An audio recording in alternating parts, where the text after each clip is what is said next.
স্বার্থ হাসিলে যারা জুলাই চেতনা বিক্রি করছে তারা জুলাই গাদ্দার। নিজেদের না শুধরালে তাদের উৎখাত করতে মাঠে নামবে জুলাই ঐক্য। রাষ্ট্রের গুরুত্বপূর্ণ পদে বসে ভারতীয় প্রক্সিরা ইউনূস সরকারকে বিদায় করার ষড়যন্ত্র করছে বলেও অভিযোগ করেন জুলাই গণ অভ্যুত্থানে অংশ নেয়া বিভিন্ন দলের নেতারা। কালক্ষেপণ না করে নির্দিষ্ট সময়ে জুলাই ঘোষণাপত্র প্রকাশেরও দাবি তাদের। সিরাত আল মুস্তাকিমের রিপোর্ট। জীবন অবাক না করলে কে করবে? 28% মিল্ক ফ্যাটের অবাক করার সাথে ফ্রেশ মিল্ক পাউডার। জীবন অবাক করুক প্রতিদিন। জুলাই গণ অভ্যুত্থানের পর নানা কারণে অংশীজনদের ঐক্যে ফাটলের শঙ্কা সামনে এসেছে। এমন বাস্তবতায় ঐক্য পুনর্জীবিত করতে রাজধানীর শাহবাগে জুলাই ঐক্যের এই সমাবেশ। আমরা দেখতে পাচ্ছিলাম জুলাই গণ অভ্যুত্থানের সকল শক্তিকে ঐক্যবদ্ধ করে ভারতীয় ষড়যন্ত্র রুখে দেওয়ার প্রতিপাদ্যে সমাবেশ শুরু হয় জাতীয় কবি কাজী নজরুল ইসলামের বিদ্রোহী সঙ্গীতের মধ্য দিয়ে।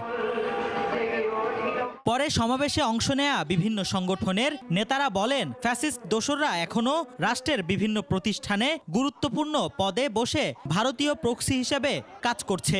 এরাই অন্তর্বর্তী সরকারকে ব্যর্থতার দায় নিয়ে বিদায় করার ষড়যন্ত্র করছে। এই উপদেষ্টা পরিষদ যারা গঠন করেছে তাদেরকে এই অনৈক্যের দায় নিতে হবে।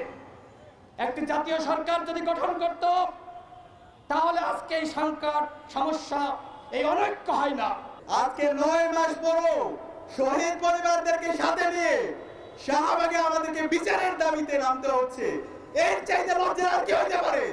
আজকে শহীদ ফ্যামিলিগুলো আওয়াজ তুলেছে, তাদের সন্তানাত্মার বিচার হতে হবে।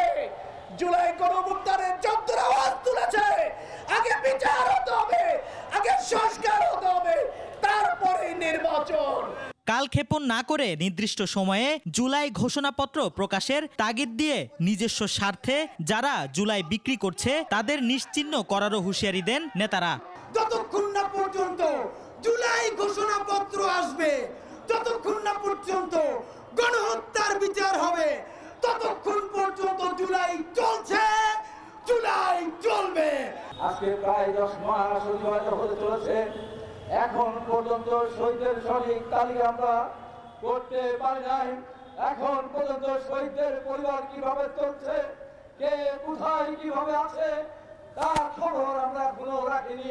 দলমত নির্বিশেষে ফ্যাসিবাদ বিরোধী সকল শক্তিকে প্রত্যাশিত বাংলাদেশ গড়ে তোলার প্রত্যয় ব্যক্ত করেন নেতারা। আমার ছেলের বুকটারে যাত্রা করে দিয়েছিলেন। সিরাত আল মুস্তাকিম, 21 টেলিভিশন, ঢাকা।